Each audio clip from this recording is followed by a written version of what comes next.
So this morning we are going to do some Immanuel journaling, and I'm wondering if, Mark, you can pass it out to this side. Can you pass out to people on that side?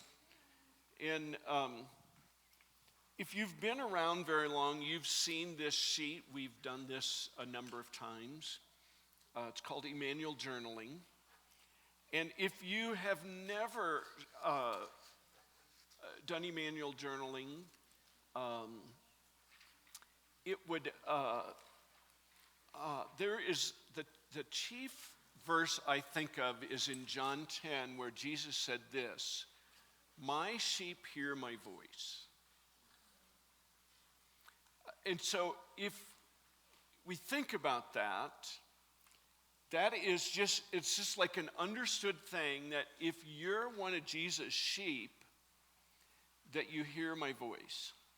And I had the opportunity to have breakfast with Sam yesterday morning, and Sam was telling me that he heard a message where somebody said, here's the Bible. Anything that Jesus wants you to know is in here, so you don't need to hear his voice. Because, he didn't say this, but it's probably like, well, you might get confused if you heard his voice, or maybe, a lot of people are really afraid that if we would hear something, maybe it's the devil talking to us. So, yes, thank you. And if you want to pass those, super.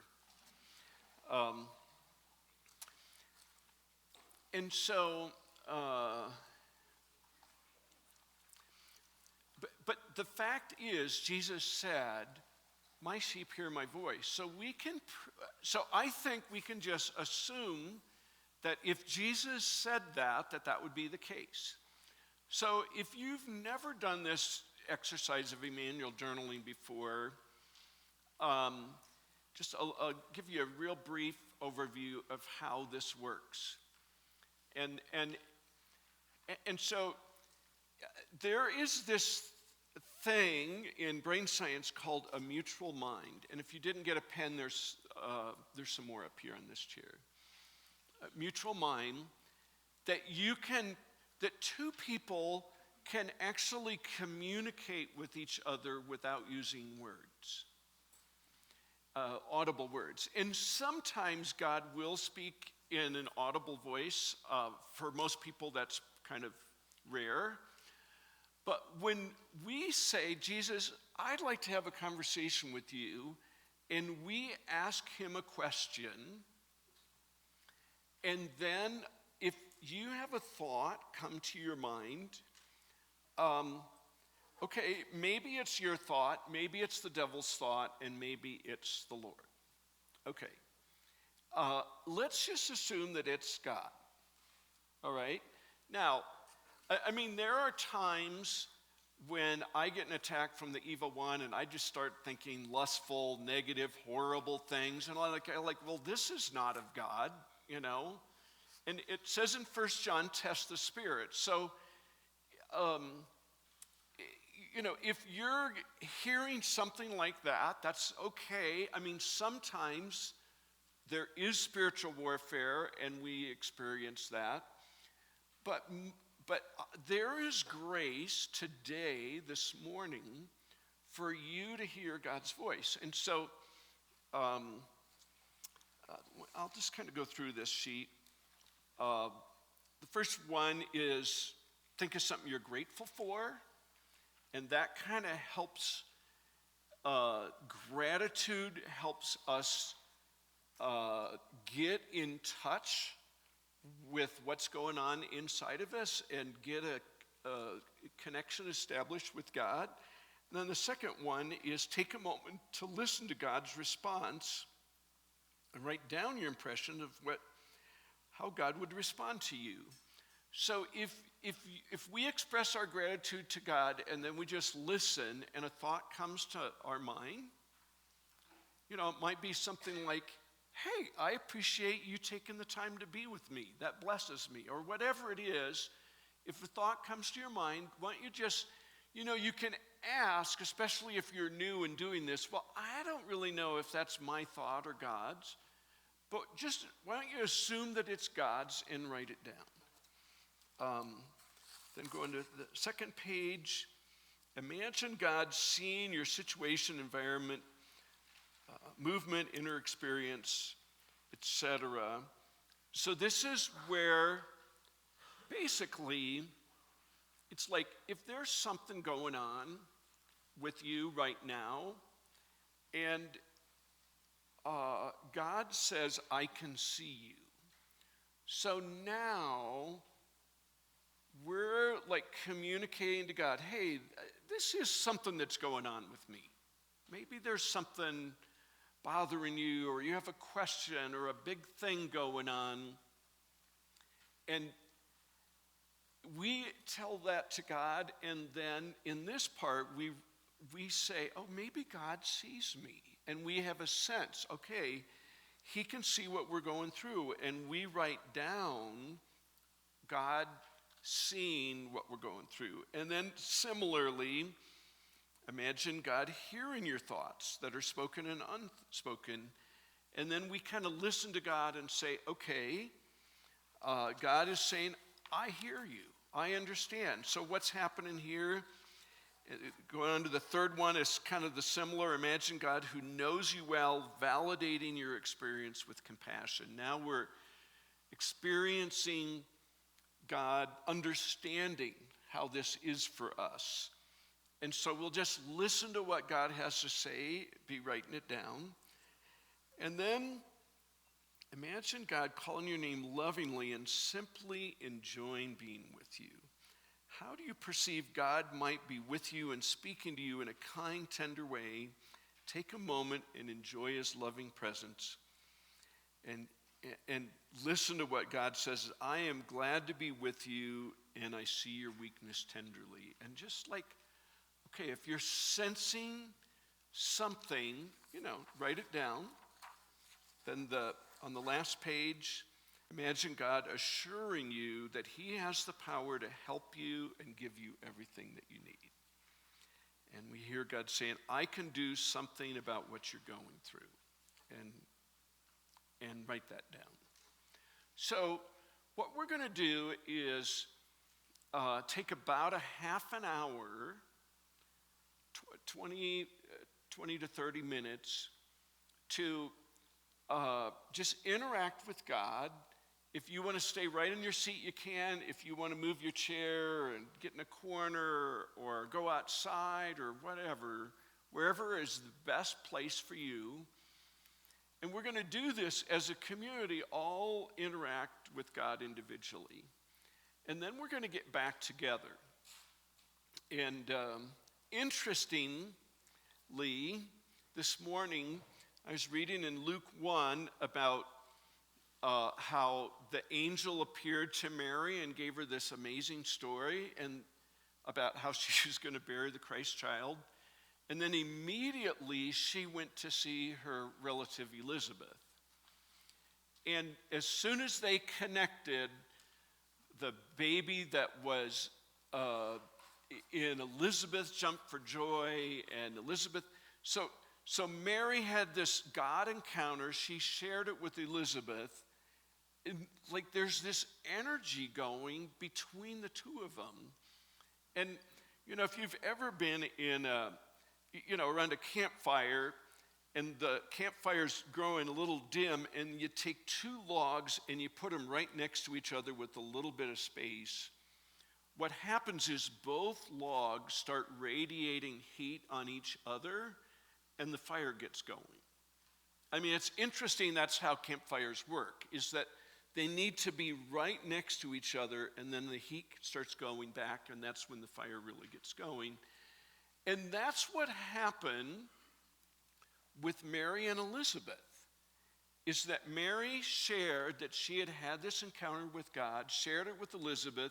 Elizabeth responded back, and they just like had this joy spiral going up. So when we do this exercise, then what we're going to do is have our own little joy parties like Mary and Elizabeth did. So get in groups of 3 to 5. We often do this. And then whatever you're comfortable with, and only what you're comfortable with, if there's parts of what you heard that you want to share, you don't have to read everything, but maybe share some highlights. And give everybody a chance to do that. And then I encourage you to take some time and say, what are some common themes? Because this is what's holy and sacred about this exercise, is that what if God was speaking to us individually, but also you find kind of a theme of what's going on in your group, and you're noting that. Because maybe God's got a collective theme that he's talking about to each group. So that's what we're going to do today. And by the way, there are extra sheets. So if you really like this, and on the front rows, there's some leftover sheets if you want to take some home with you, or take one home with you and do this some more at home. I highly recommend doing Immanuel journaling as a lifestyle. Jess. I wanted to mention too, Jeff, that this is a great skeleton. You know what I mean? Because then you feel like if you just take a different piece of paper and follow the steps, then you don't feel like you need to fill in, 8 lines of gratitude, because your gratitude might be a complete, it might be 10 lines, or it might be 1 line, because you just can't quite think of what you're grateful for. You're grumpy. And I just... What do you have in there? Well, I'm going to upgrade my... Okay. I'm going to upgrade mine. Here, see, this is recently... So well-used steps to Immanuel journaling. So maybe I should upgrade to your nice, colorful, stapled copy. Thank you. Okay. All right. So Jess, do you do Immanuel journaling some outside of this time on Sunday mornings? Yes. Okay. And how is that for you? Well, since you're up. I found that Immanuel journaling has replaced my play-by-play, of life, in my diary, my journal, oh, this is what I did today, as if I needed another list. And so Immanuel journaling has given me, now, I think I started probably seriously doing Immanuel journaling after being in the winds with Bob. So was that how many summers ago? 4? 3 summers ago. I was there with Mark and Liz too, Aaron. But essentially, and that's where that, this one that I need to, upgrade to the 2.0. And it just, I don't know, every time God meets me, because I think as we've learned, no matter what kind of human you are, whether you know Jesus or not, our number one desire is to be seen and heard. So even starting out with the simple, I see you sitting on the side of a cliff. I mean, okay, about to jump. No, just kidding. No. The side of the cliff would be a beautiful place, all right? I see you staring at the wood paneling at Rock Laramie. Thank you, Lord, that Bob stained that years ago, and Brent, bless them. But, it's just to be seen and heard and to be led in that way, to let God then just run with it. I've also, the big success story, pat on my back, no, just kidding. I introduced Immanuel journaling to somebody who does not go to Rock Laramie, and she was just like, that was amazing. And because it was such an avenue and such a narrow path to hear the voice of God, and she had never experienced it and used that as a tool, she came back and she's like, God wrote 40 pages to me. I was like, wow. I don't know if I want to be the trusted partner to hear all that. But no, I'm just being silly right now. I'm just trying to get the peanut gallery to laugh. But no. Thank you. So, be seen and heard today, because your soul and your spirit and God wants that part of you, and he wants to be able to speak to you. And it's amazing all the places he'll go. Amen. Amen. Thank you for that commercial. Okay. So there's more pens up here. If you didn't get a sheet, there's some more up here. So it's 20 to after 10. So at a quarter to 11, I will, that gives us 25 minutes. I'll just call everybody together, and then we'll break up into groups then. All right, happy listening.